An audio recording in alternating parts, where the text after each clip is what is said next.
Bueno, la charla se llama Fertilización foliar, descifrando sus claves. Y los puntos en los que me voy a centrar va a ser una breve historia de la fertilización foliar, cómo comienza y por qué empezaron a estudiarla y todo lo que queda por hacer. Luego vamos a entrar en los mecanismos de penetración en la planta, es decir, cómo entran los productos que aplicamos a nivel foliar dentro de la planta, y nos vamos a centrar en la permeabilidad de la cutícula y en la permeabilidad de los estomas. Vamos a ver también las propiedades físico-químicas de las propias soluciones que se aplican en la pulverización foliar y cómo afectan a la eficiencia de la misma.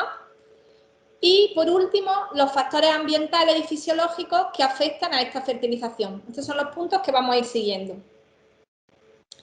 Vamos a empezar con la historia de la fertilización foliar. Como digo, la fertilización foliar es una herramienta muy importante para el manejo sostenible y productivo de los cultivos. Sin embargo, no se conocen todos los factores que influyen y aún siguen siendo un poco desconocidos para maximizar su eficacia. La capacidad que tienen las hojas de las plantas para absorber agua y nutrientes ya fue reconocida desde hace aproximadamente unos 3 siglos. De la aplicación de las soluciones nutritivas empezaron principalmente en viñedos y fue una alternativa a la fertilización vía suelo y que ya se utilizó durante el siglo XIX. Aparte de este uso agronómico, por aquel entonces, en ese siglo, todos los esfuerzos de investigación se centraron en caracterizar la naturaleza física y química que tenía la cutícula de la hoja, para así ver cómo afectaba esta cutícula a la propia fertilización. Y se hizo con técnicas pues, un poco más simples, como podría ser a partir de microscopía. Con la llegada de nuevas técnicas, primero la fluorescencia y luego el radiomarcaje, ya en la mitad del siglo XX ya fue posible empezar a desarrollar métodos mucho más precisos para determinar cómo se llevan a cabo estos mecanismos de penetración foliar de la sustancia. De hecho, el papel que juegan los estomas, la fotografía que veis aquí a la derecha y abajo, ha sido el asunto que más interés ha despertado desde el comienzo del siglo XX. Ya desde el principio se postuló que el agua pura no podía infiltrarse a través de los estomas sin que existiese una presión exterior. Como consecuencia de esto, la mayoría de las investigaciones posteriores pues, se han ido centrando exclusivamente en las membranas cuticulares, es decir, se han centrado en ver cómo funciona la absorción foliar a través de estos estomas. También es importante saber que ya en ese entonces se comprobó que tanto el agua como los iones y otros compuestos podían penetrar a través de cutículas. A partir de toda esta historia, pues se ha determinado como una serie de circunstancias en las cuales es más recomendable la aplicación de una fertilización foliar. Estas circunstancias son pues, cuando las condiciones del suelo limitan la disponibilidad de nutrientes, es decir, que haya nutrientes en el suelo pero que realmente no estén disponibles para la planta. En ese caso, siempre es muy recomendable, obviamente, la fertilización foliar. También cuando hay situaciones en el suelo que conducen a que haya altas pérdidas de nutrientes, pues bien por lisiviación, que podría ser uno de los ejemplos. O cuando interactúan las etapas de crecimiento del cultivo con la demanda interna y las condiciones ambientales, de forma que se limita mucho la llegada de nutrientes a través del suelo. Entonces, en estas condiciones, pues también es recomendable este tipo de fertilización. Por todo ello, la fertilización foliar es teóricamente más amigable con el medio ambiente, puesto que no hay tanta deriva a suelo, y tiene una acción más inmediata y más orientada que la fertilización radicular, es decir, podemos conocer qué nutriente falta y dirigirlo específicamente a un órgano, entonces mucho más orientada, porque ya que estos nutrientes son aplicados directamente a los tejidos vegetales. Sin embargo, aunque la necesidad de corregir un estado nutricional puede estar bien definida, porque sepamos bien qué nutrientes falta, la determinación de cómo va a ser la eficacia de esta fertilización foliar puede ser mucho más incierta. Ya digo que por eso hemos centrado la charla en este tema, porque parece que es un proceso sencillo, pero no lo es tanto. Veréis que influyen muchísimos parámetros que hay que tener en cuenta. Ya vamos a entrar en el punto 2, en los mecanismos de penetración en la planta. Bueno, primero quería definir qué entendemos por absorción foliar de nutrientes. Pues toda incorporación de iones u otras sustancias que sea a través de la hoja, ¿vale? Para ello, pues es necesario que el ion o la sustancia entre en contacto con la superficie de la hoja y se absorba para penetrar en las células a través de la cutícula.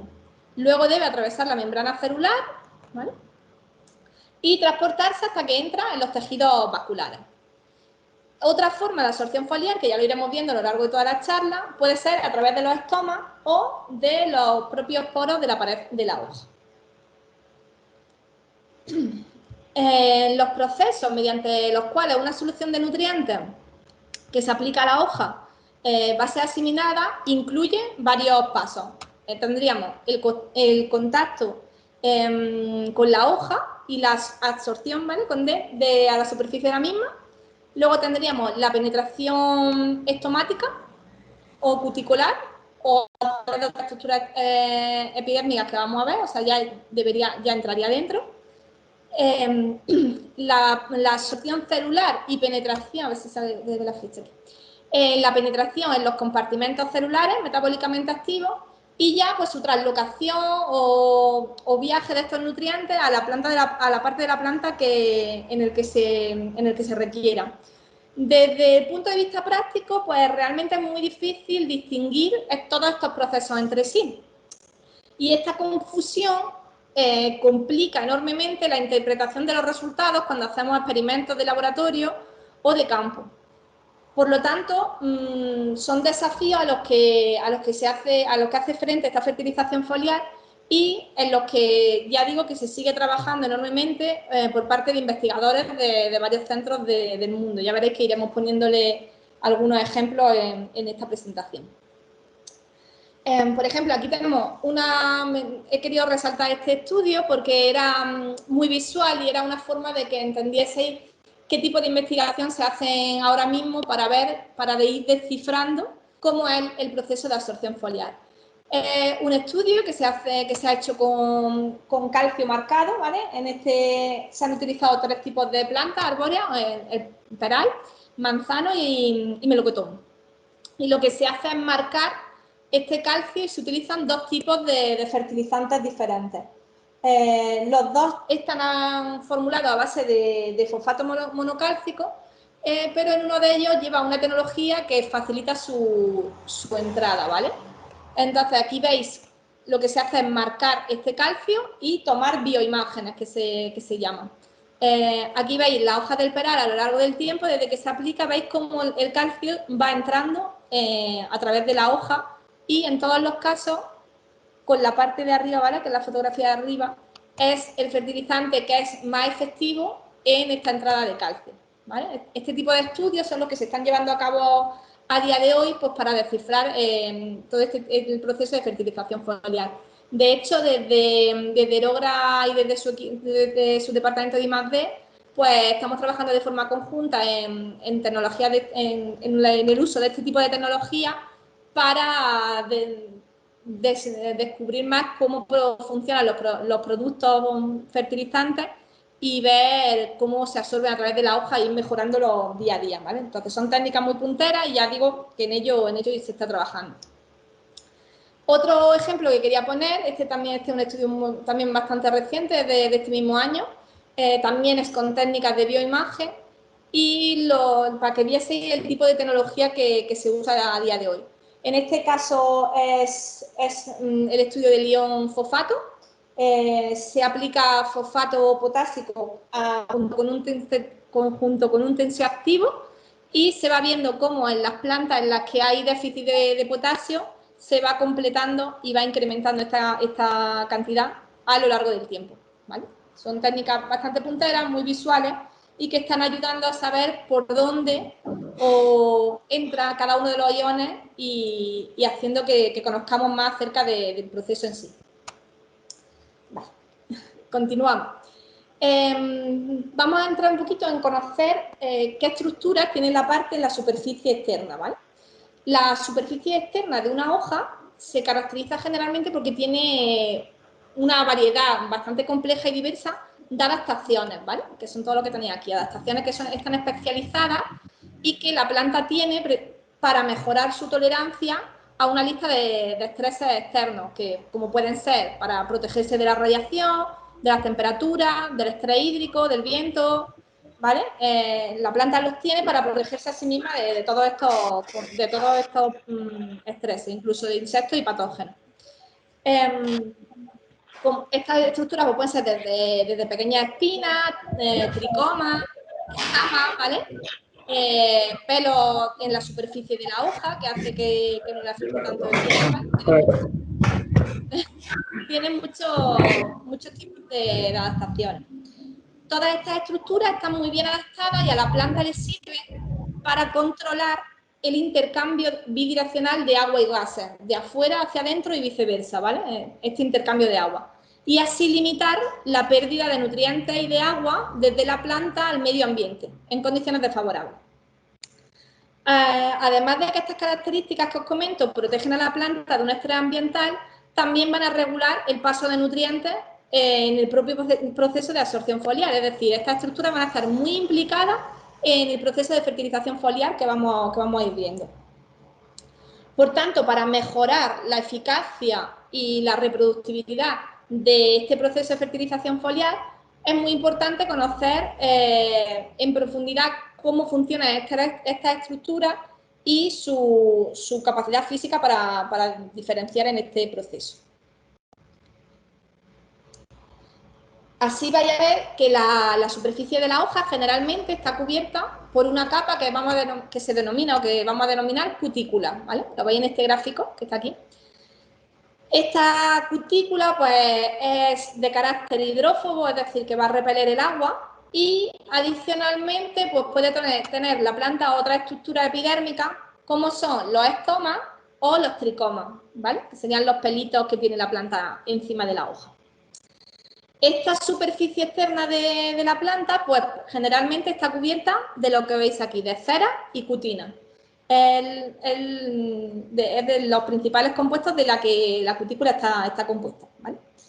Y además, el grado de hidrofobicidad, es decir, de cómo va a repeler el agua, va a depender también de la especie vegetal, por supuesto, de la composición química que tenga esta cutícula y de la rugosidad específica de cada hoja. Ya sabéis que hay hojas más lisas y otras hojas más rugosas.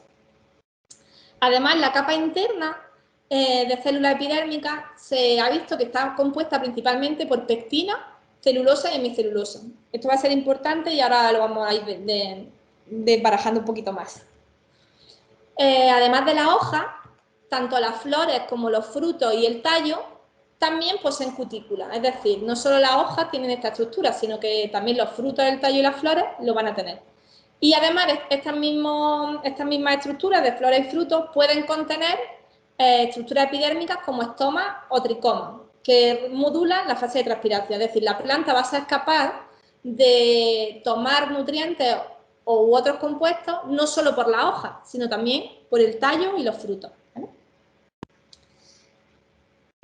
Aquí en esta imagen podéis ver, son fotos tomadas con microscopía, ¿vale? Están tomadas del libro de la investigadora Victoria Fernández y estamos viendo una superficie de una hoja donde vamos a ver pues, la estructura, principalmente aquí vamos a ver los tricomas.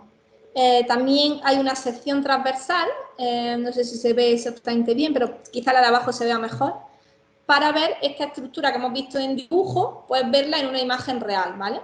Esta parte finita de aquí sería la cutícula, luego tiene un parénquima en empalizada, que serían todas estas células que actúan un poco como de barrera después de la cutícula, y posteriormente tendríamos la capa epidérmica, ¿vale? Que sería la que veis aquí.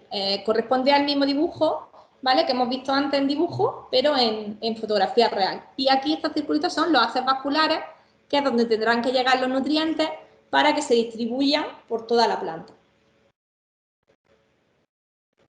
Como resumen, hasta aquí, ¿vale? De vez en cuando voy a ir haciendo un poquito de resumen para afianzar conceptos.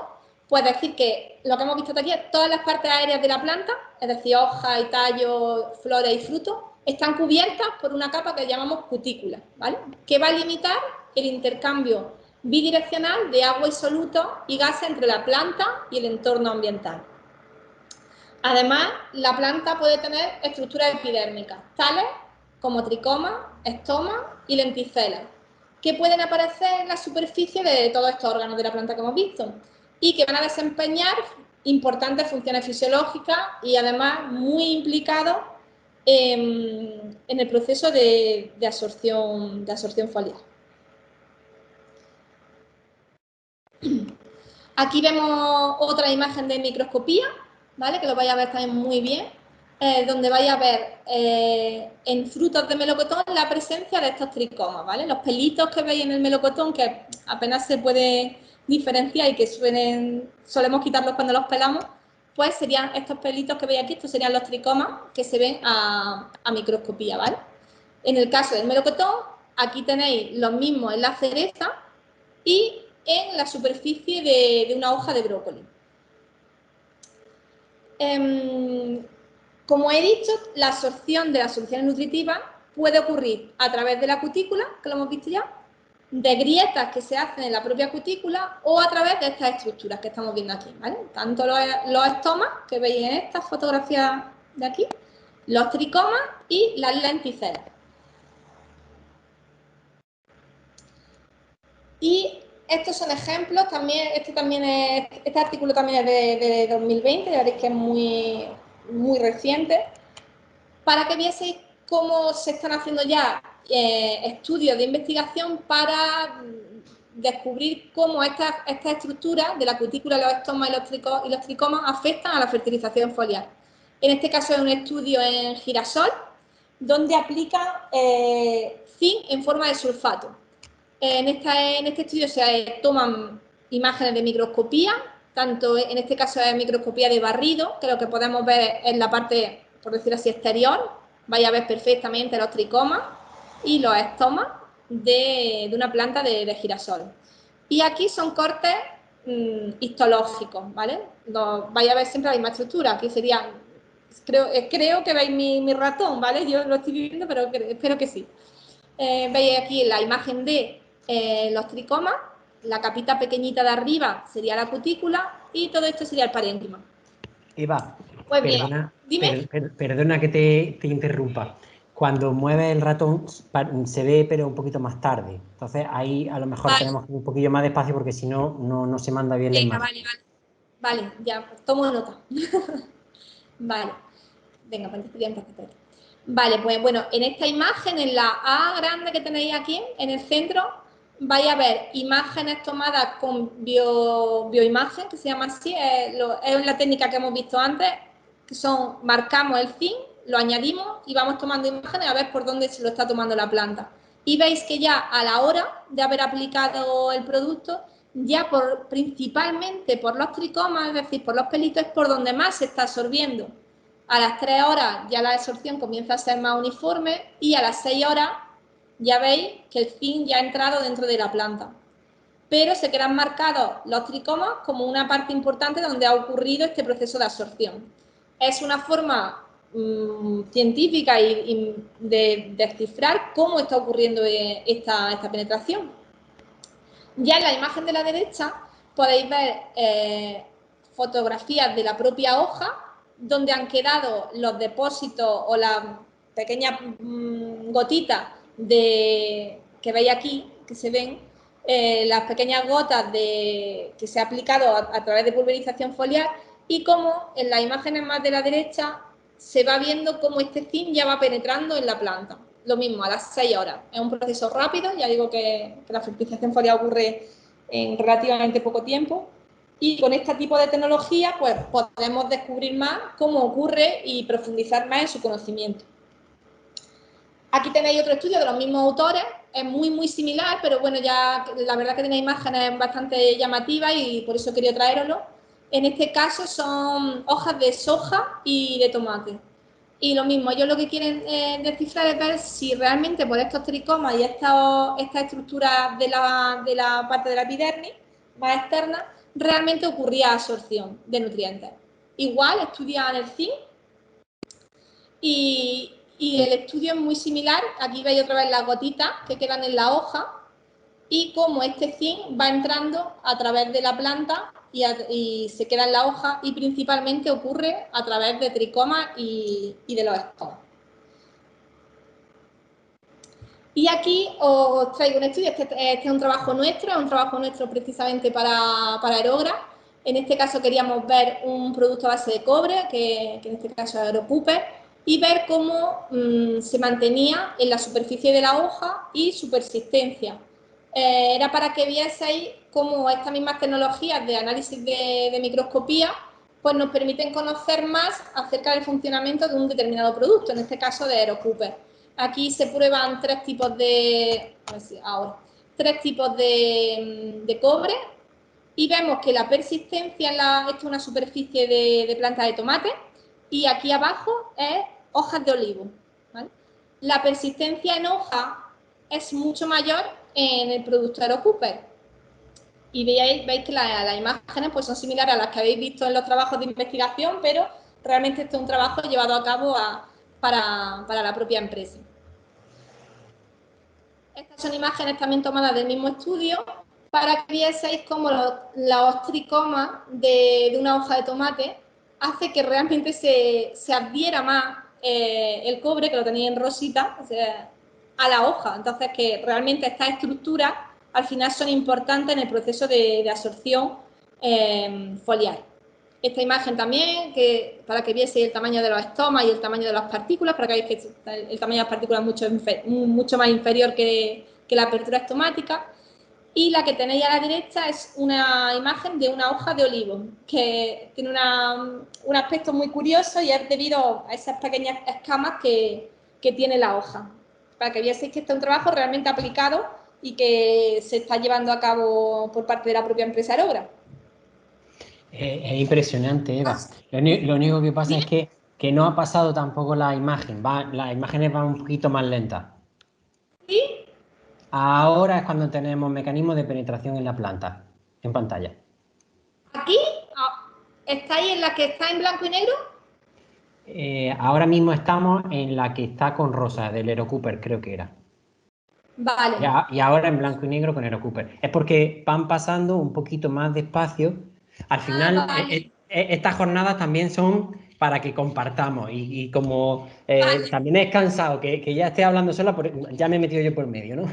Pero era para No, no, que avisarte me viene de que bien las saberlo transparencias porque van un poquito más despacio cuando tú las pasas que cuando nos vale. llegan a Voy a nosotros. intentar hacer como una pausa de mi voz entre una diapositiva y otra para darle tiempo a cargar. Perfecto. Y ahora ya sí veis las que son en verde y rosa. Ahora sí. Vale. Bueno, pues lo repito un poco. Era para que vieseis que desde la propia empresa Aerogra y a través nuestra, a través de la empresa de investigación en la que yo trabajo, pues llevamos a cabo trabajos muy punteros, muy innovadores, para ir realmente conociendo cómo funciona cada uno de los productos de Aerogra y tener una base real y una base fisiológica de ellos.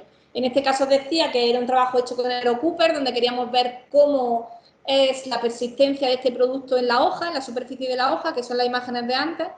Pero ya que estábamos hablando de los tricomas y de los estomas, pues me pareció bonito poner estas imágenes, que las tomamos de este mismo estudio, para que vieseis cómo los tricomas de una hoja de tomate, que además se ven muy bonitos en esta fotografía, retienen o ayudan a retener el producto, en este caso el cobre, en la superficie de la hoja.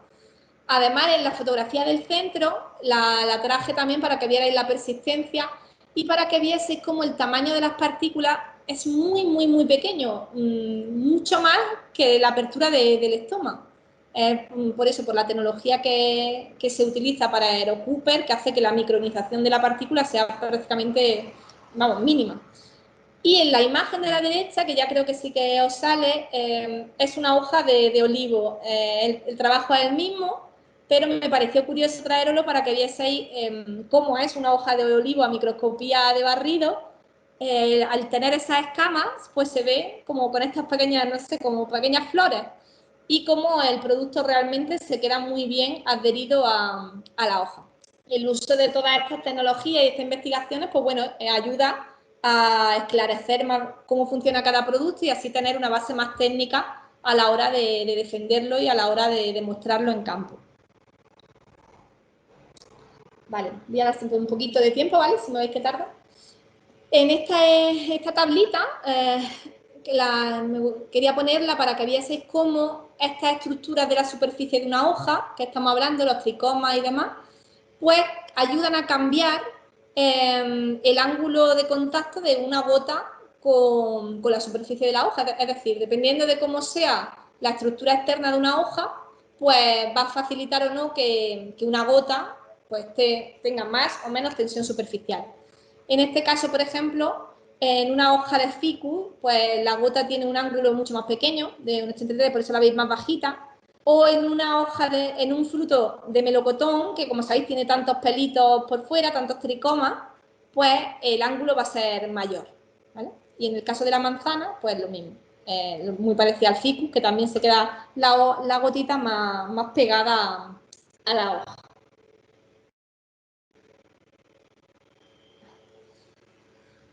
Bueno, seguimos. Ahora voy a hablar un poco, estábamos hablando de las estructuras que facilitan el proceso de absorción en una hoja y hemos visto que había tanto la cutícula como los propios estomas o tricomas que hay en la superficie.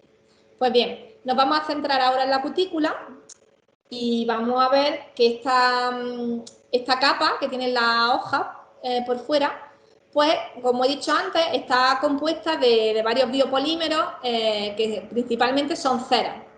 Estas ceras hacen que tenga esta capacidad o que sea más hidrófoba, ¿vale? La capa de la hoja.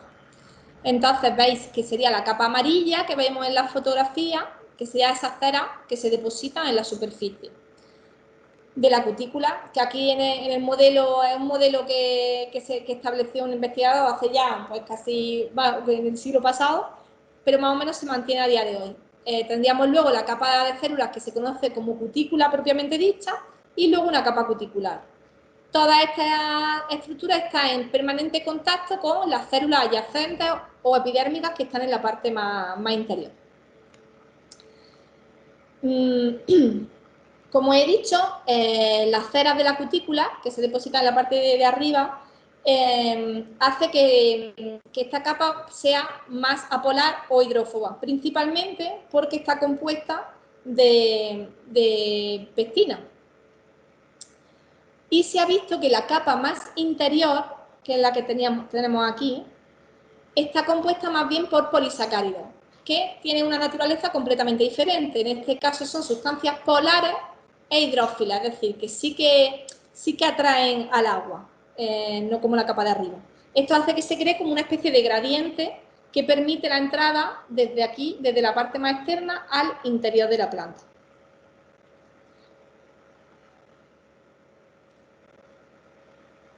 Esta es otra, en este caso, una representación esquemática de todo este proceso que hemos hablado, donde la parte de la cera o de la parte de la cutícula, pues, como he dicho, está formada por cera y cutina y sería la parte más apolar o hidrófoba, ¿vale? Es decir, que repele el agua.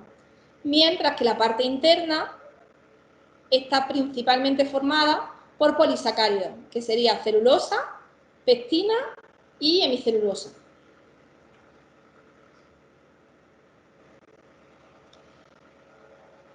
¿Vale? Vale, de esta forma sí que quería resaltar que vamos a diferenciar la permeabilidad cuticular en dos tipos de compuestos diferentes, compuestos lipofílicos y compuestos hidrofílicos, ¿vale?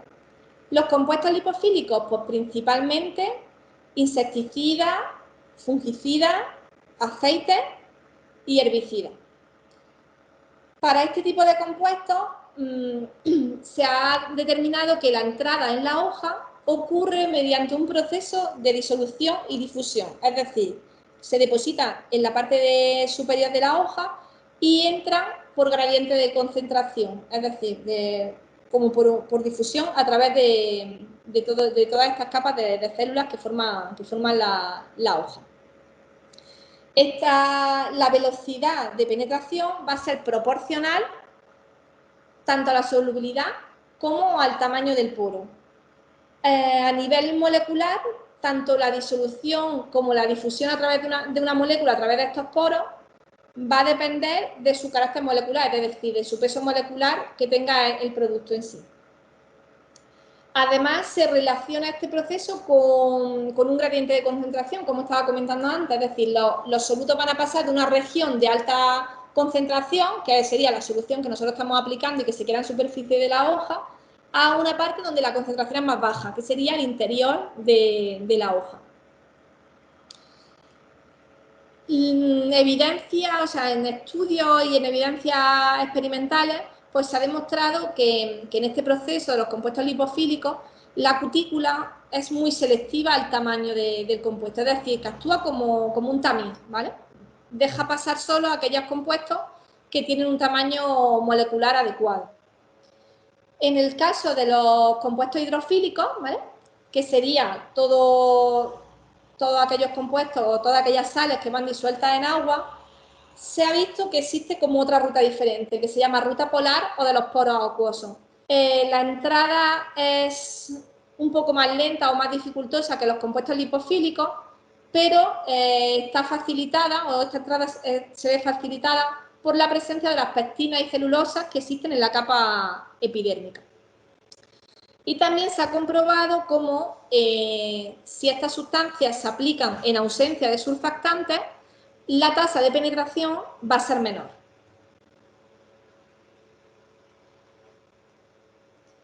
En este esquema, pues podemos ver este proceso que os estaba comentando antes. Se describieron dos tipos, o sea, son dos tipos de entrada. La ruta acuosa, que sería la que hemos visto ahora al final, y la ruta lipídica. En la ruta lipídica, los solutos no atraviesan la barrera cuticular, sino que lo hacen a través de difusión, como hemos comentado antes. Y en la ruta acuosa debe atravesar esta capa y los nutrientes se mueven por secciones que sean más favorables para los compuestos polares. Perdona, Eva, cuando hablas de difusión, Sí. ¿a qué te refieres? Es decir, al final tiene que... ¿Cómo traspasa, cómo penetra dentro de la hoja? Por entender la diferencia en un caso y en otro. En el caso de difusión entran por las grietas que tiene la propia cutícula. Es decir, entran por un proceso de diferencia de concentración y a través de esas grietas que tiene la cutícula o de pequeños poros, pues la sustancia entra de forma directa, a través por difusión.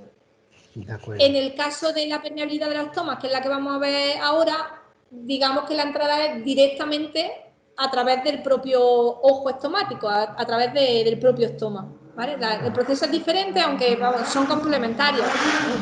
Me ha pasado una moto. Son complementarios, digamos que no hay sustancias que pasen solo por los estomas y otros, o sea, son mecanismos complementarios, pero sí que están diferenciados. De acuerdo. Vale, bueno, como os decía, vamos a pasar a cómo es la absorción a través de los estomas y la contribución que tienen los estomas en la penetración de productos químicos, la verdad es que es motivo ha sido motivo de controversia durante décadas. Y de hecho, a día de hoy todavía no está completamente claro ni se sabe todavía el proceso completo. Los primeros estudios que se destinaron a ver cómo se producía esta absorción por los estomas sugirieron que ocurría por infiltración, es decir, un flujo de masa a través del propio estómago abierto. Pero en estos primeros estudios acabaron concluyendo que una solución acuosa no podía entrar por los estomas sin que hubiese una presión externa o bien sin que hubiese un tensioactivo en el producto. Esto se ha visto después que no tiene por qué ocurrir así, sino que de hecho el que los estomas estén abiertos favorecen esta entrada de nutrientes a través del propio estoma.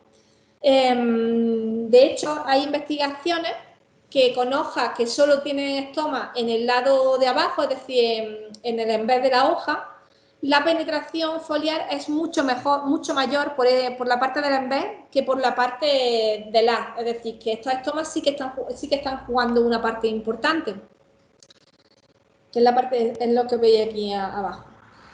De hecho, se ha demostrado que la tasa de absorción es mayor en hojas que tienen un mayor número de estomas. Es decir, que su contribución al proceso de absorción foliar va a ser bastante importante. Ya digo que es un proceso que todavía está en estudio porque no se conoce exactamente bien cómo es, pero se sabe que ocurre y se está investigando todavía. De hecho, vamos a ver algunos ejemplos de investigaciones que se están llevando a cabo desde hace años, pero también las más inmediatas que a día de hoy. Sí que se está estudiando cómo la aplicación de sustancias por vía foliar que llevan agentes tensioactivos favorece la penetración de estas soluciones a través de estos estomas. De hecho, en estudios con microscopía, ¿vale?, como los que hemos estado viendo anteriormente, sí que se ha demostrado que hay un paso de sustancias a través de los estomas mayor que el que ocurre a través de los poros, de la cutícula. Pero sí que se ha visto que está muy controlado por el tamaño o el diámetro de la partícula, que es lo que veis aquí. De hecho, se ha visto que si las partículas tienen un diámetro de una micra o más, no pueden entrar bien o no se facilita la entrada a través del estoma.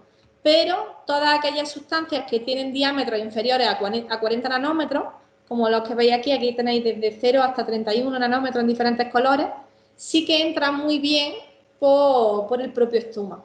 De hecho, hay estudios de permeabilidad en frutos y se ha visto como en manzana el calcio entra perfectamente a través de los poros que hay en la propia superficie del fruto.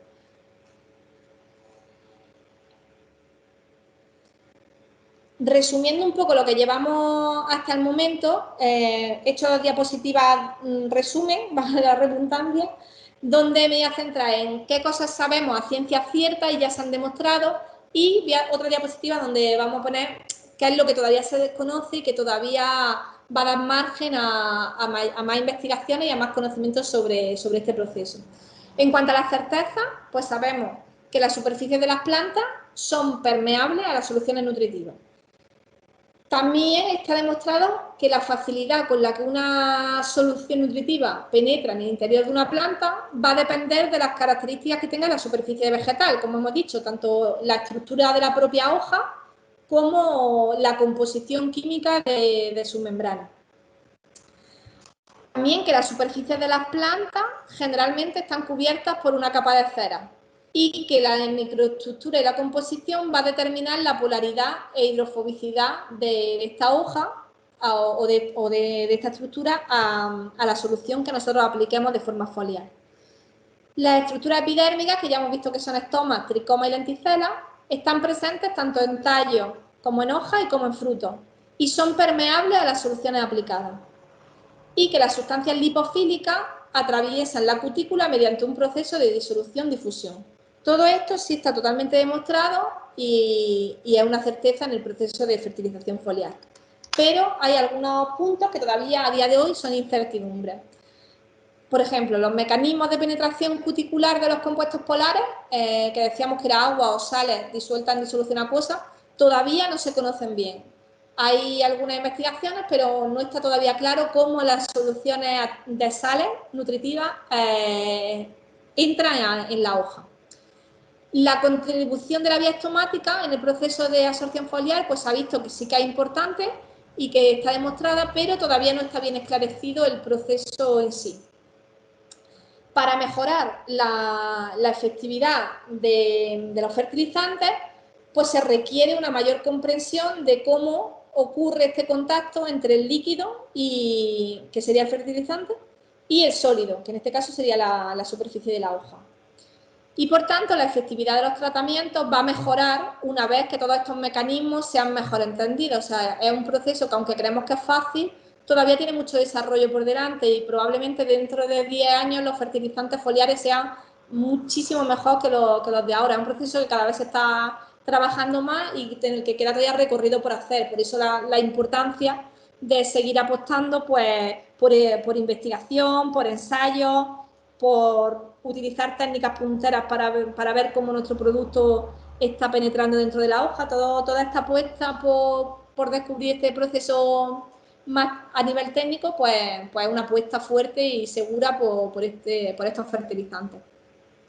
Y por eso quería terminar esta parte diciendo que la fertilización foliar tiene un gran potencial y que debe ser más explorada y explotada, ¿vale? Vamos a pasar ahora a las propiedades físico-químicas que tienen las propias soluciones de pulverización foliar. El proceso de absorción de nutrientes envuelve una serie de complejos, de procesos que son complejos y que son diferentes. El principal proceso va a incluir la formulación del propio producto a utilizar, ¿vale? De la formulación de la solución de nutrientes. Luego va a ser también importante el proceso de atomización de la solución y cómo se va a transportar las gotas de este producto hasta la planta. Va a ser importante también el efecto de mojado, esparcimiento y retención de la solución en la superficie de la planta, la formación del residuo de pulverización que va a quedar en la superficie de la hoja y cómo va a ocurrir la penetración y distribución de los nutrientes. Todos estos procesos pues, están interrelacionados entre sí, de forma que un cambio en uno de ellos va a repercutir en el resto. También decir que de los parámetros que podemos controlar, pues sería la tecnología o equipo de aplicación que vamos a utilizar. El utilizar un equipo u otro va a determinar de forma mayoritaria cómo va a ser la eficacia de un producto. Un producto bueno aplicado con una tecnología buena va a ser aún mejor. En este punto, bueno, ya como ha dicho Javier, hablaré de la tecnología electrostática en otra de las charlas, pero sí que haré hincapié en los beneficios de esta tecnología para aplicar cualquier producto de absorción foliar y también pondremos algunos ejemplos de estudios que estamos haciendo. El tipo de cultivo y de hoja también va a afectar mucho a cómo sea la efectividad de un producto. Podemos tener un producto muy bueno y ya veréis cómo el aplicarlo en una especie vegetal o en otra va a cambiar mucho la eficacia del mismo, aún siendo el mismo producto, pero va a depender del tipo de hoja y de cultivo. Y, por supuesto, las condiciones ambientales. Ya lo veremos al final de esta parte, pero tanto la temperatura, la humedad, si va a haber lluvia, la radiación, son procesos que van a afectar a la efectividad del proceso de fertilización foliar.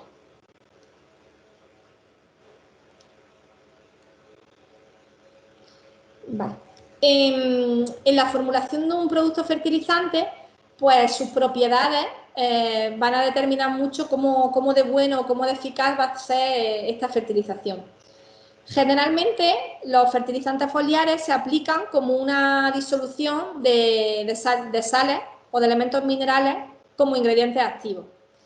Esto va a determinar unas características físico-químicas concretas, como son la solubilidad, el pH, el punto de delincuencia y el peso molecular, que van a tener una influencia primaria en la tasa de absorción de estos elementos por la hoja.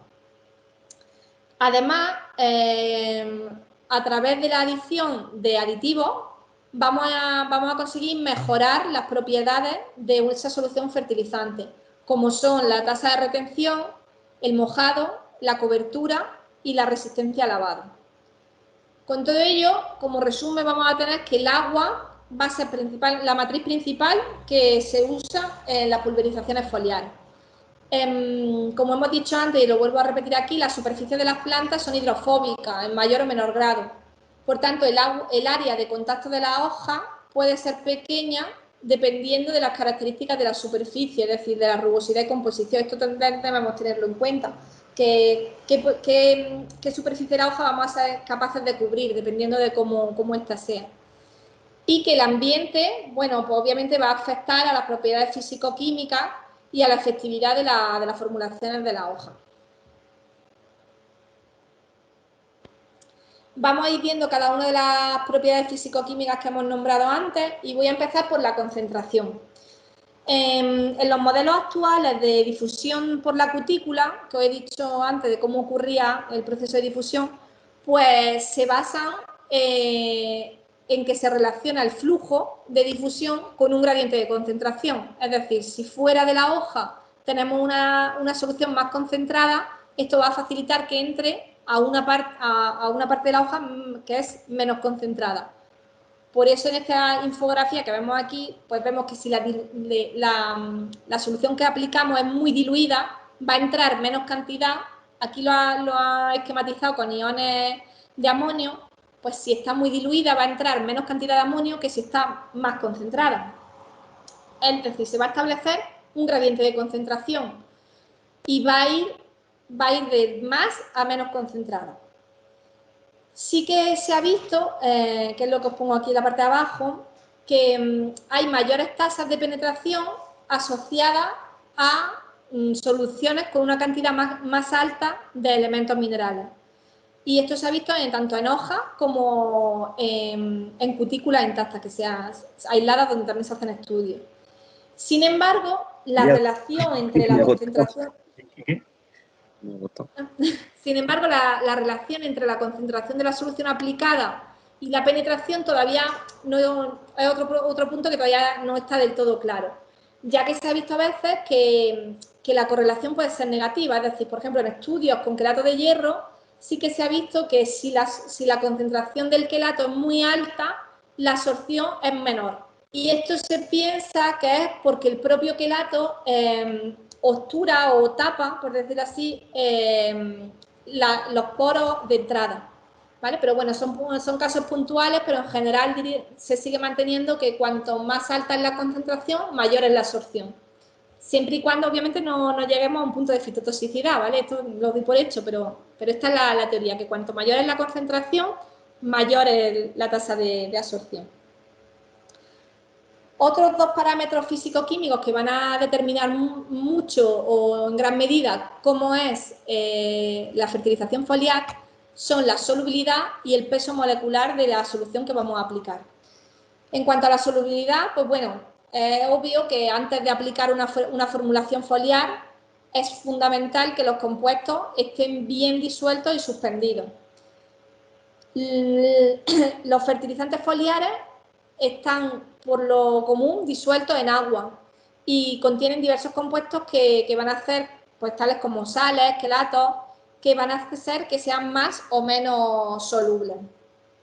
Además, la solubilidad es una propiedad física que sí que podemos alterar con el uso de aditivos, ¿vale? Que lo vamos a ver ahora después.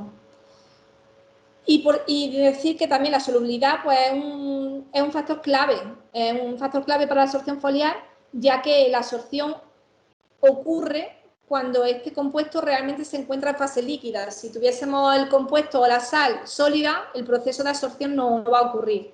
Entonces, realmente necesitamos que esté disuelta, que la solubilidad sea buena para que la absorción foliar sea efectiva. Aquí sí que quería nombrarlo, sí que se están llevando a cabo investigaciones muy punteras utilizando nanopartículas, ¿vale? Sí que se ha visto que las nanopartículas no llegan a disolverse del todo, pero sí son capaces de entrar en la planta. La verdad es que el tema de la nanotecnología se está abriendo paso a nivel de la agricultura y será un punto a tratar importante ahora en el futuro.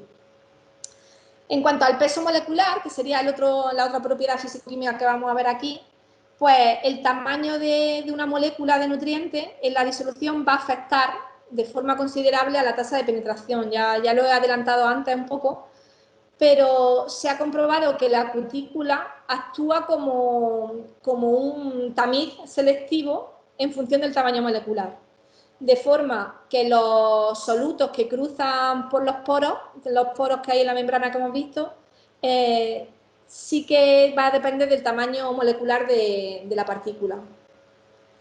Partículas de bajo peso molecular van a entrar de forma más fácil que las de peso molecular más alto. Esto también ocurre en los estomas. Como hemos visto en la imagen de microscopía que os he puesto antes, partículas inferiores a 43 nanómetros de diámetro van a penetrar de forma fácil por los estomas. Sin embargo, si las partículas son grandes, pues este paso se va a dificultar o simplemente no se va a dar. En cuanto a la carga eléctrica, es otra de las propiedades físico-químicas de las sustancias que se aplican a nivel foliar que van a influir en la efectividad. Por lo general, las sales que vamos a aplicar pues, son electrolitos y se disocian en iones libres, de forma que en la solución final eléctricamente van a tener una carga neutra. En esta solución acuosa, las partículas se van a hidratar y se van a solvatar de diferentes formas en función de sus características físico-químicas. Este mismo fenómeno se va a dar con nutrientes, ¿vale? Que se aporten como quelatos o complejos, de forma que se van a ionizar cuando se disuelvan en agua. Por ejemplo, muchísimos quelatos de hierro que hay en el mercado generalmente están cargados de forma negativa. Sin embargo, se ha visto que la cutícula de la hoja, a pH superior a 3, normalmente siempre está cargada de forma negativa. Así, se presupone que los compuestos sin carga o los aniones, o incluso los de carga negativa, van a penetrar por la hoja más fácilmente que los que están cargados de forma positiva. Pero esto no siempre ocurre así, ya lo veréis cuando hablemos de la electrostática, ya veréis que puede ser diferente, va a depender también de la nube, de la carga que va a tener la nube de partículas que vamos a acercar a nuestra hoja.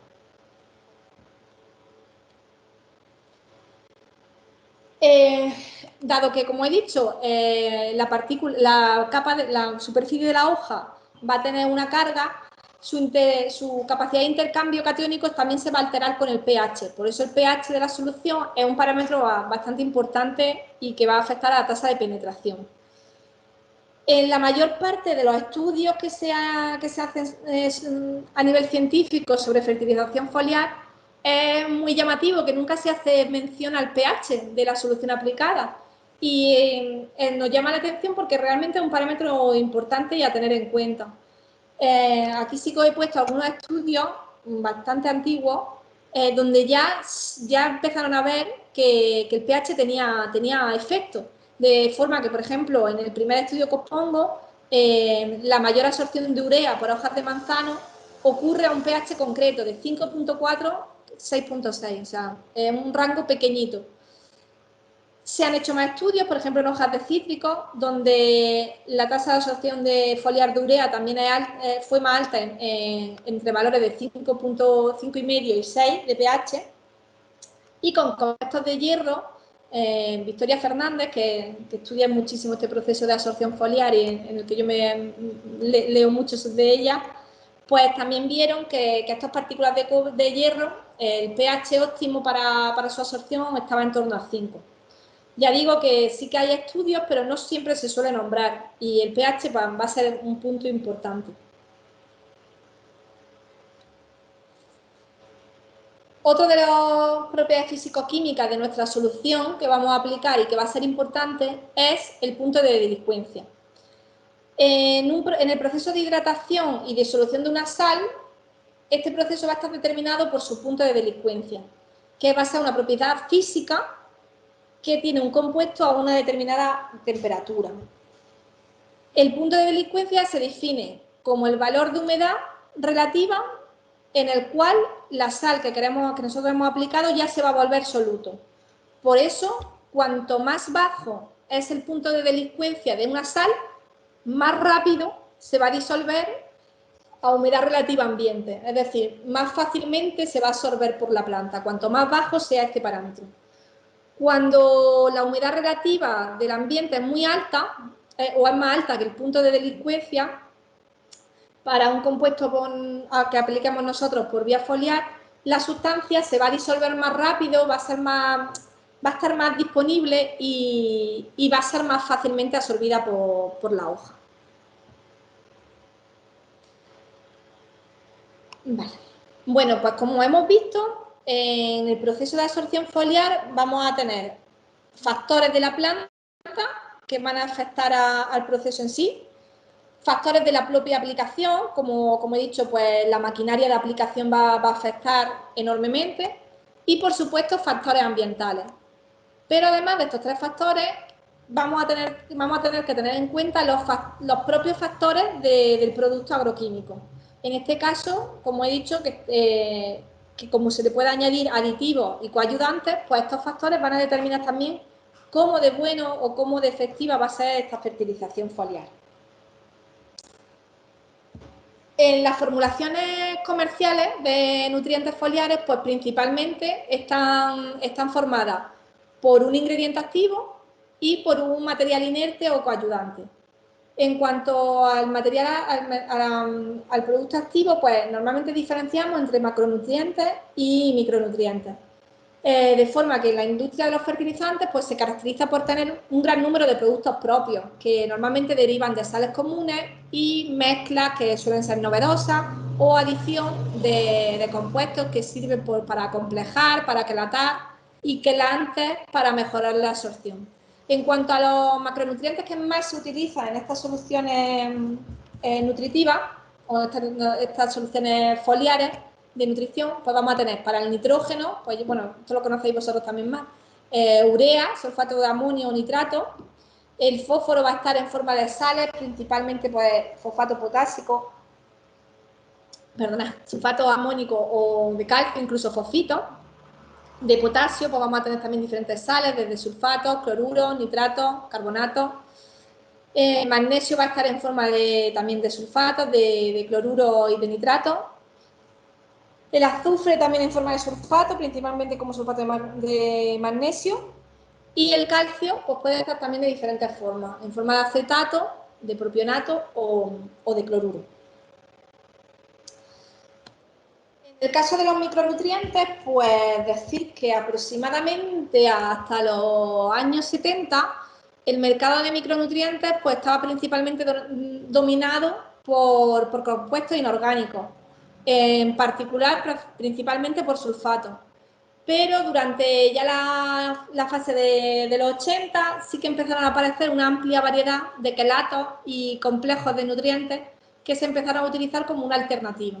En este caso, pues bueno, os he recogido aquí una tabla de las principales fuentes de micronutrientes y los compuestos que más frecuentemente se utilizan en las formulaciones, como bueno, en el caso del boro, pues el ácido bórico, el bórax, el octoborato y polioles.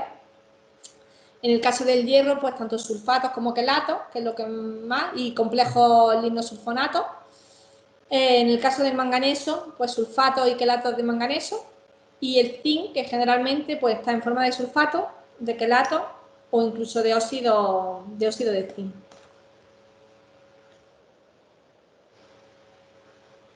Además, bueno, antes de pasar al tema de los coayudantes, no quería que se me olvidara decir que en los fertilizantes foliares, tanto de micro como de macronutrientes, la dosis recomendada, la verdad es que es altamente variable y corrientemente se van a basar en el tipo de cultivo en el que se van a añadir.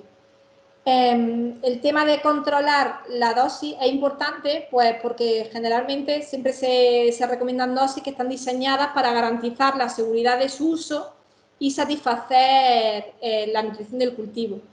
Pero actualmente no se dispone de una lista o de una tabla donde venga la dosis óptima para muchos fertilizantes foliares y sí que es algo en lo que la investigación debe centrarse y diseñar este tipo de tablas para establecer de forma clara los umbrales de concentración de cada uno de estos nutrientes. ¿Por qué? Porque la aplicación de productos foliares puede resultar fitotóxica si no tenemos en cuenta este umbral de dosis óptima, ¿vale? Entonces, el tema de la dosis sí que me gusta nombrarlo siempre porque es algo en lo que hay que hacer más hincapié y que debe estar muy clara. Bueno, en cuanto, como he dicho antes, la formulación de un producto nutricional o de fertilizantes, se pueden añadir aditivos o coayudantes para mejorar las propiedades físico-químicas que habíamos estado viendo antes. Uno de los ejemplos sería el uso de coayudantes. Hay numerosos estudios de absorción foliar y cuticular que han demostrado que hay una mejora de la eficacia de las formulaciones que contienen ayudantes. Es decir, estos actúan mejorando las propiedades de mojado, de retención, de penetración y de humectación de las pulverizaciones foliares, en comparación con soluciones que no llevan estos ayudantes. Por lo tanto, la formulación de soluciones de elementos minerales con ayudantes va a tener un efecto significativo en la absorción de nutrientes en hoja, de forma que va a incrementar la eficacia del mismo. ¿Vale? Aquí veis un esquemita de cómo con coayudantes la partición de la cutícula es mayor y por eso la entrada del producto se facilita. De forma que si no llevamos coayudantes, al final se depositan depósitos en la hoja y se dificulta su entrada. Aquí os traigo unas fotografías que además están también tomadas por nosotros de cómo de diferente puede ser la pulverización de una sustancia.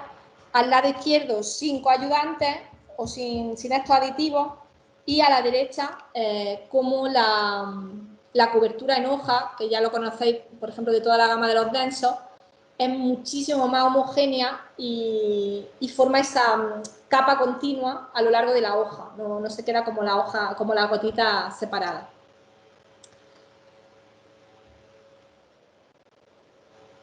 Aunque hay muchos coayudantes en el mercado, realmente su clasificación es un poco confusa y está muy supeditada al modo de acción. Yo he cogido esta tabla, esta clasificación que utiliza mucho Victoria Fernández porque me pareció la más sencilla de seguir. Ellos dividen los coayudantes en activadores, que serían los que más se utilizan en agricultura, y tendríamos tensioactivos, superhumectantes, penetrantes y antievaporantes. Los coayudantes utilitarios, que se utilizan más en otros tipos de industrias, que serían correctores, antiderivas y compatibilizadores. Y luego hay una casilla que ya baraja como otros, que se utilizan principalmente en cosmética y que hablaríamos de limpiadores, antiespumantes y colorantes. Pero en la etiqueta de los productos que se utilizan en la agricultura, generalmente vienen nombrados como vemos aquí, desde surfactantes o tensioactivos, que lo que hacen es disminuir la tensión superficial. Tendríamos detergentes que equivalen a los tensioactivos, igual que el desparramante, ¿vale? Siempre que oigáis estos tres, pues más o menos corresponden al mismo tipo de sustancia. Tendríamos también adherentes que promueven la retención de la solución, es decir, principalmente para resistencia a lluvia, y los auxiliares de retención, que tienen el mismo efecto. A la hora de regular el pH, pues podemos estar hablando de agentes tamponantes o neutralizantes. O en el caso de que queramos bajar o disminuir el pH, pues acidulantes. Tendríamos también penetrantes, que lo que harían es promover un aumento de la tasa de penetración foliar. Los sinergizantes, que promueven el aumento de la tasa de penetración foliar, al igual que los activadores. Los agentes de compatibilidad, que mejoran la compatibilidad de la formulación cuando lleva diferentes compuestos de distinta naturaleza. Los humectantes, que lo que hace es retardar el punto de secado, y esto lo hacen bajando el punto de delincuencia que hemos visto antes, que recuerdo que hemos dicho que cuanto más bajo sea, más fácilmente va a entrar en la planta, porque va a estar siempre por debajo del valor de humedad ambiental que tengamos. Y luego tendríamos ayudantes antideriva y antirrebote, que lo que hacen ambos es mejorar la localización del spray y el depósito en la hoja. En cuanto a los surfactantes o tensioactivos, pues bueno, son el tipo de coayudantes más ampliamente usado en formulaciones de pulverización foliar. Estos compuestos lo que hacen es que cuando se añaden a una solución acuosa, disminuye la tensión superficial. Y eso hace que aumente el área de contacto entre el líquido y el sólido. Aquí en la imagen lo podéis ver, en el cuadrito A, tenemos una gota que no tiene tensioactivo, y cuando ya le añadimos, que sería la de abajo, la C, la superficie de contacto aumenta, es decir, la gota, digamos así, que se aplana y hace que esté más en contacto con la hoja. ¿Esto lo que nos va a ayudar? Pues nos va a ayudar principalmente a que el área de contacto sea mayor y a que la penetración, por tanto, sea más efectiva, ¿vale? el tener tensioactivo siempre va a favorecer la absorción de una determinada molécula. En este caso ahora estamos aplicando el agente surfactante que estaba comentando Eva a una gota y vemos cómo rompe totalmente la tensión superficial de esa gota y cómo además el propio fluido va ocupando la superficie de la hoja.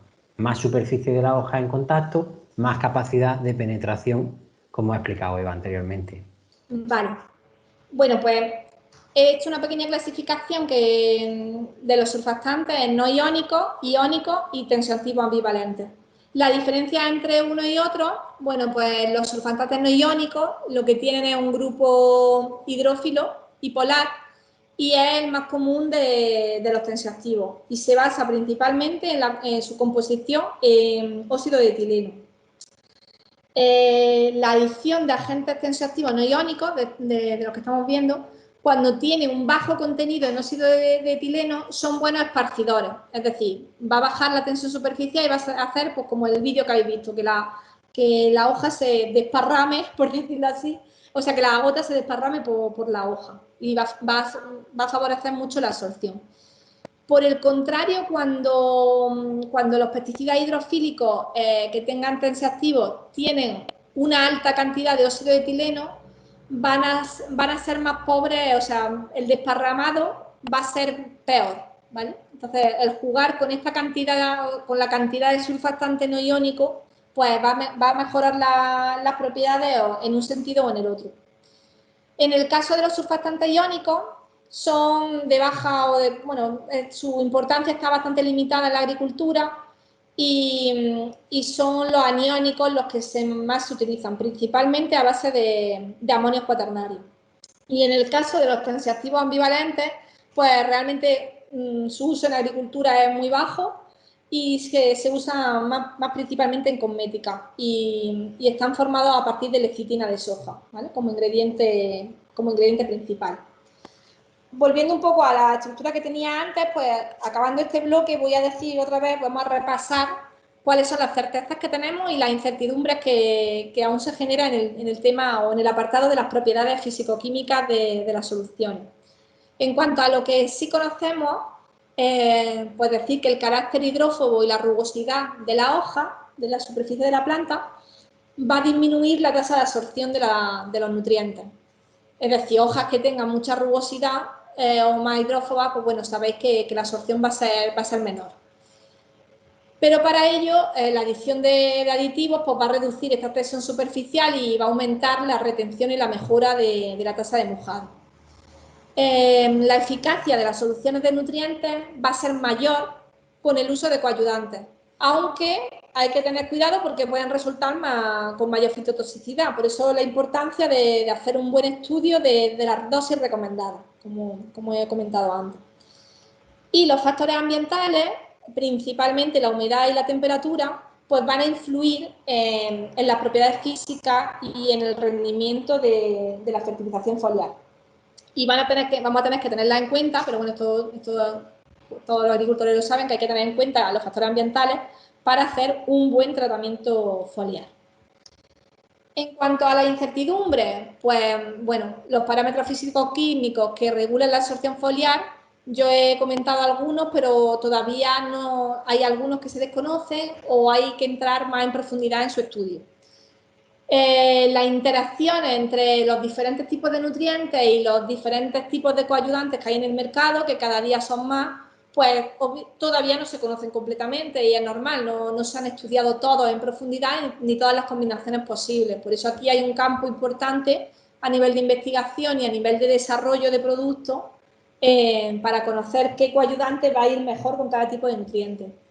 Por eso digo que actualmente no es posible determinar con precisión qué ayudante o aditivo va a ser más eficaz para un nutriente en concreto, ni la dosis óptima, y que para ello va a ser necesario siempre realizar pruebas y ensayos previos. Por eso la importancia de este desarrollo de I+D dentro de una empresa de fertilizantes. Ya paso al último punto, el que teníamos en el índice como punto 4, que son todos aquellos factores ambientales y fisiológicos que van a afectar al proceso de fertilización foliar. En cuanto a la planta o al cultivo en sí, pues bueno, vamos a tener que tener en cuenta la edad de la planta y la homogeneidad de la hoja y del desarrollo de la canopía, es decir, de cuánto cubre la planta en sí. Dentro de lo que es la planta, pues la estructura de la hoja va a afectar, por supuesto, a la mojabilidad y la retención.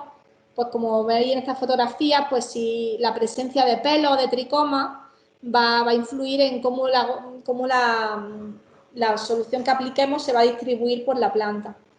La densidad de los estomas, por lo que hemos comentado, que a mayor número de estomas la absorción va a ser más efectiva y mejor, por lo tanto, cultivos u hojas que tengan mayor número de estomas, pues vamos a tener una fertilización foliar mucho más efectiva.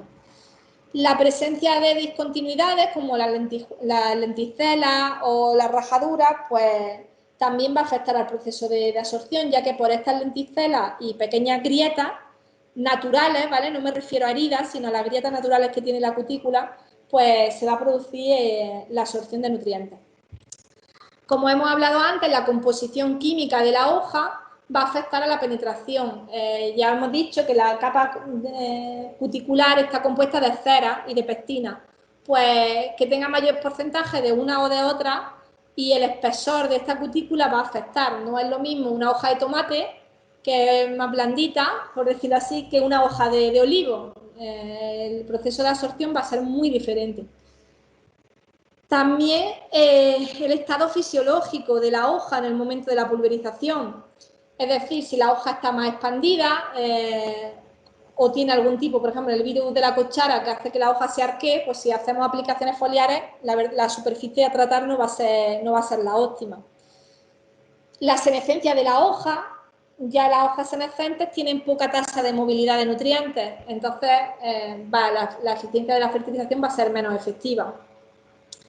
Y si nos centramos en la arquitectura de la planta, pues tanto la canopía como la fenología van a tener un efecto cuantitativo en la retención. Cuanto mayor número de hojas, pues la superficie útil va a ser mayor que si la planta tiene poca rama o poca hoja. Y la actividad metabólica, pues obviamente va a afectar mucho. Con la actividad metabólica me refiero a que si la planta está en crecimiento de nuevos brotes, pues estos nuevos brotes van a generar una alta demanda y van a actuar como un gran sumidero de la solución que apliquemos. Entonces, no se aquí va a depender de la fuente de destino. No es lo mismo aplicar en una planta que está en fruto que en una que está en brotes nuevos, ¿vale? Y el estado metabólico de la planta, pues que a veces al final va a determinar la energía que va a tener esa planta para absorber los nutrientes. En cuanto a las interacciones ambientales, pues bueno, de todas formas lo vamos a ver ahora en detalle, pero principalmente la temperatura, la luz y la humedad van a tener efecto tanto a corto como a largo plazo en el proceso de absorción. El estado nutricional de la planta, si la planta tiene suficientes nutrientes en el suelo y no tiene ninguna necesidad, pues la efectividad del tratamiento va a ser muy baja porque realmente no le hace falta. Entonces el estado nutricional de la planta va a afectar a cómo sea el proceso. Y por supuesto la presencia de estreses tanto bióticos como abióticos van a determinar también cómo de buena sea este tratamiento foliar. Como resumencillo, pues lo hemos visto a lo largo de la presentación, pero me gusta ir repitiendo. La composición de la cutícula, como he dicho, va a variar en función de la edad y sobre todo en función de la especie y del medio ambiente. Ya veréis que, por ejemplo, si una planta está en una zona de alta temperatura, la composición de la cutícula va a ser más liviana, va a estar como más en fase más líquida, por decirlo así. No llega a ser líquida, obviamente, pero va a estar menos densa. Entonces va a variar mucho la composición, pues tanto con el medio ambiente como con la edad y la especie vegetal. Los cambios en la cutícula pues se producen durante el desarrollo de los órganos de la planta, entonces van a tener un efecto sobre la eficacia. Por eso digo que el momento fenológico de la planta va a determinar cómo de eficaz sea un mismo tratamiento. Actualmente no es posible predecir cómo los cambios que se producen en la cutícula pueden afectar a la eficacia de los fertilizantes. Esto es porque todavía no hay investigaciones que cubran todo este abanico, es decir, no hay investigaciones en todos los momentos fenológicos de cada uno de los cultivos, entonces no vamos a saber todavía cómo van a ocurrir estos cambios. Y por eso, con todas estas incertidumbres que todavía hay sobre la fertilización foliar, pues es esencial evaluar experimentalmente los fertilizantes, es decir, que llevemos un trabajo previo obviamente de laboratorio, que hay mucho trabajo detrás de un buen producto, pero también de campo y de ensayos previos a su comercialización, va a hacer que nos aseguremos de la eficacia y la seguridad de un producto. Cuando hay un producto bueno en mercado, como pueden ser, que ya los conocéis, la gama de los densos, no es por casualidad, es porque lleva un trabajo detrás, mucho trabajo detrás de laboratorio, pero también mucho trabajo de ensayos previos para ajustar dosis, momentos, cómo es la cobertura. Todo lo que estamos hablando a lo largo de esta presentación, pues hay que tenerla en cuenta antes de lanzar un producto al mercado. De los factores que van a afectar, ahora los voy a dividir un poquito, aquí lo hemos hablado en general, voy a centrarme ahora en el tipo de especie y variedad. Como he dicho antes, hay numerosos informes que demuestran que hay muchas diferencias en la absorción foliar entre especies y aún no se conoce bien qué mecanismo explica esta diferencia. Es decir, si nosotros aplicamos un mismo producto a una misma dosis a especies de plantas diferentes, la tasa de absorción va a ser no va a ser homogénea, y esto es normal. Por ejemplo, en este estudio que os traigo aquí, el mismo producto, la misma dosis, en este caso es boro, un producto a base de boro, se ha aplicado en manzano, en ciruelo, en peral y en cerezo. Veis que, por ejemplo, el volumen retenido es muchísimo más alto en manzano que en el resto de frutales, a pesar de ser el mismo producto y la misma dosis. Esto se debe también principalmente a la velocidad de entrada de este nutriente en hoja.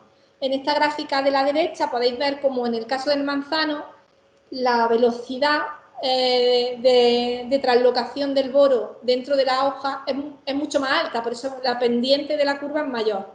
Esto hace que la tasa de retención sea más alta. Entonces, esto va a afectar a cómo de eficaz sea un producto, a pesar de ser el mismo producto, a la misma dosis, pero el que sea en diferentes frutales, la tasa va a ser diferente. ¿Vale?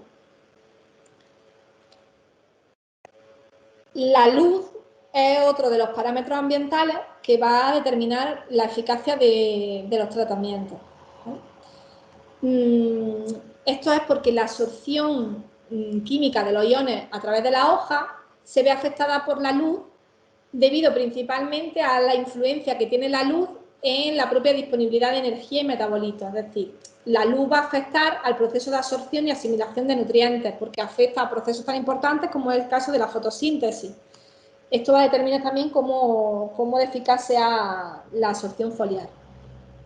Por otro lado, el que haya más o menos luz también va a determinar la tasa de apertura de los estomas.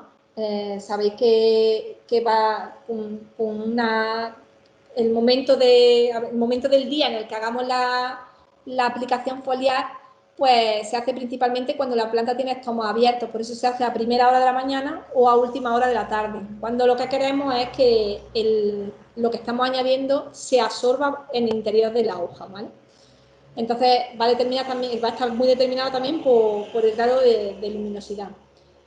Otra de los factores en los que afecta la luz es a la estructura de la hoja. Ya sabéis que las plantas, que se denominan plantas de sombra, su cutícula es mucho más fina porque no necesita protegerse de la incidencia de la luz o de la incidencia del sol.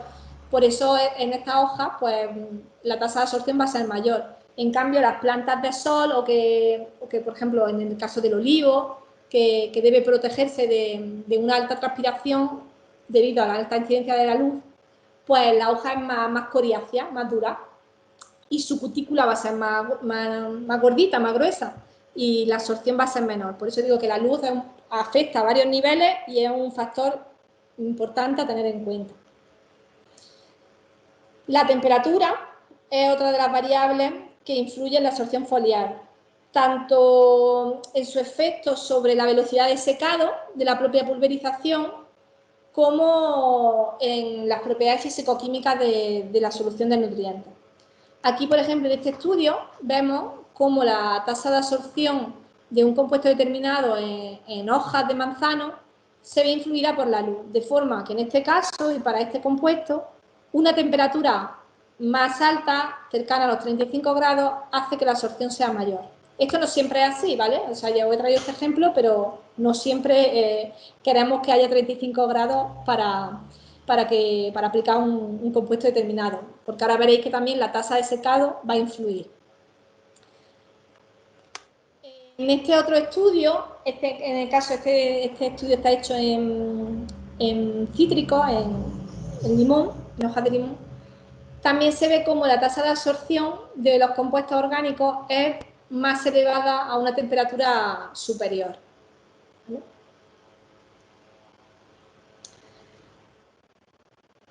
Y la temperatura va a estar muy relacionada con el grado de humedad. Por eso digo lo de la tasa de secado de la sustancia.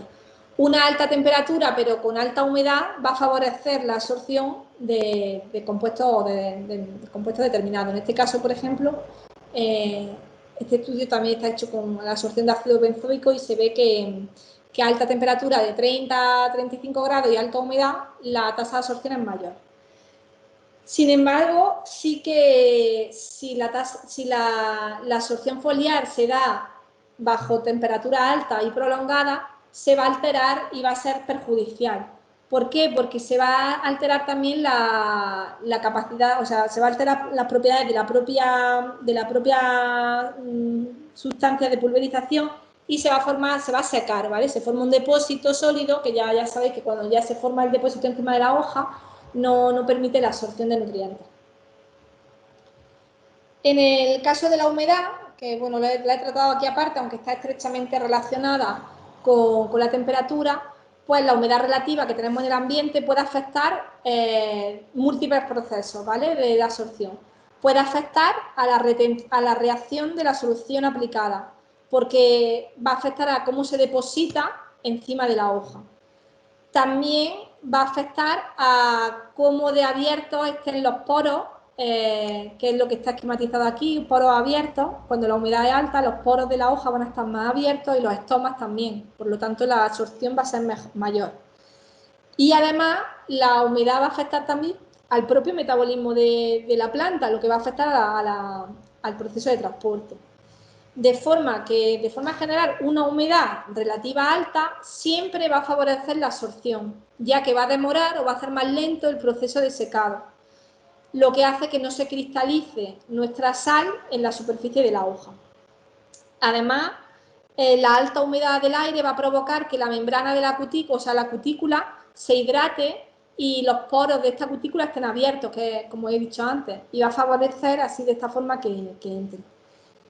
Y aquí, obviamente, está muy relacionado el parámetro que hemos visto antes de punto de delincuencia, que ya sabéis que cuanto más bajo esté, más efectiva va a ser la absorción.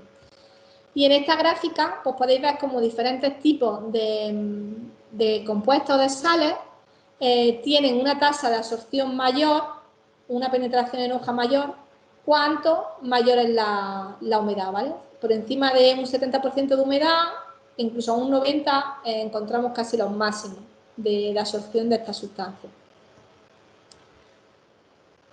Y ya como resumen de esta parte, pues unos puntos claves. Ya hemos visto que la humedad, la temperatura y la luz van a afectar a la absorción foliar. Bien por tres tipos de procesos. Bien a través de efectos directos sobre la propia solución de pulverización, a través de los procesos de desarrollo de la hoja, o bien porque altere procesos fisiológicos tan importantes como la propia fotosíntesis, la apertura de los estomas, la respiración, la expansión de la hoja o la actividad destino, es decir, hacia dónde la planta quiere dirigir los nutrientes que estamos añadiendo. Los efectos directos de la luz y de la temperatura en el metabolismo de la hoja pues influyen en la eficacia del fertilizante foliar, pero ya igual que hay otros puntos que estamos viendo, aún no están bien caracterizados. Por eso hago hincapié en que todavía queda mucho por investigar y mucho que mejorar en estos procesos. La humedad relativa pues, puede afectar tanto a la estructura de la hoja como a la velocidad en la que la solución fertilizante se seca en la superficie de la hoja. Y la luz y la temperatura van a influir también en la absorción foliar a través de sus efectos sobre las características físico-químicas de la solución foliar, a la vez que van a afectar a la apertura de los estomas y al desarrollo de la cutícula. Por tanto, estos tres factores ambientales van a tener una gran influencia en la eficacia de estos tratamientos.